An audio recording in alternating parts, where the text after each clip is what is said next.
Алматы облысында жойқын жол апатынан жасөспірім комада жатыр. Тағы бір қыздың белі омыртқасы, үшіншісінің аяқ қолы сынып ауруханаға түсті. Қатты жылдамдықпен жүйткіген көлік жиекте тұрған 4 оқушыны сүйреп, аялдамаға соғылып әрең тоқтаған.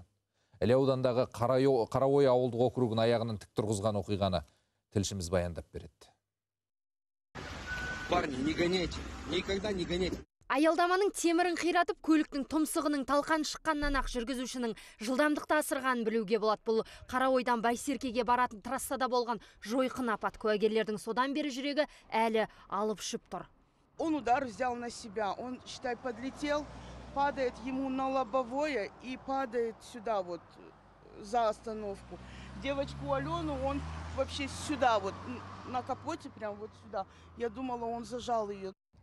Жүргізушінің қатты жүйткегенін дәл осы жаяу жүргіншілер жолағында тұрған куәгерлер анық көрді дейді. Тіпті осында оларға BMW маркалы көлігі жол берген, артынан келген Nexia маркалы оған соғылмас үшін рөлді оңға қарай бұрған. Аялдамадағы алғашқы баланы соғып, алдыңғы терезесіне ұшып түсіп жерге құлаған ол екінші қызды сүйреп әкеп аялдамаға тірепті.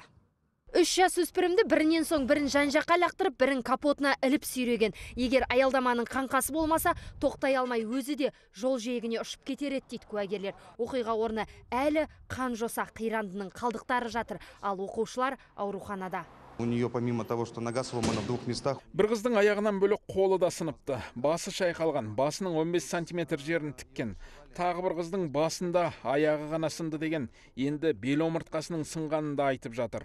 Ең ауыр соққалған 17 жастағы бозбала комада ес-түссіз күйде. Алғашқы соққында сол алыпты, үйінің жалғыз ұлы екен. Шешесінің көзі бір құрғамаған сол күннен бері дұрыс сөйлей де алмады. Я не знаю, как сказать, мы все молимся за него.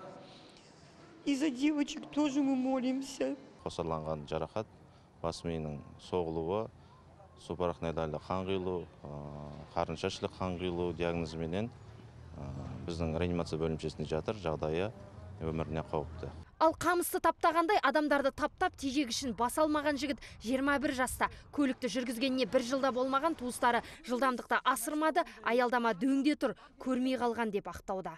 Қаройдан көтерілесің, көрінбейді ол жерде. Қоймайтын жерге қойғанда пешеходпен остановкалы.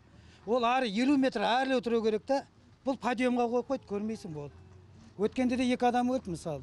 Туыстары комада жатқан жасөспірімнің өміріне алаңдаулы, дәрі-дәрмекпен ақшалай көмектесуде екен. Бірақ жақындары кешірім бергенімен заң не дейтіні әлі белгісіз. Өйткені полицейлер мән-жайға қатысты ешқандай сұхбат бермеді, тіпті жол ережесін бұзған азамат үйінде жүр. Гүлезия Мирханқызы, Мади Шыңғыс, Еуразия бірінші арнасы, Алматы облысы.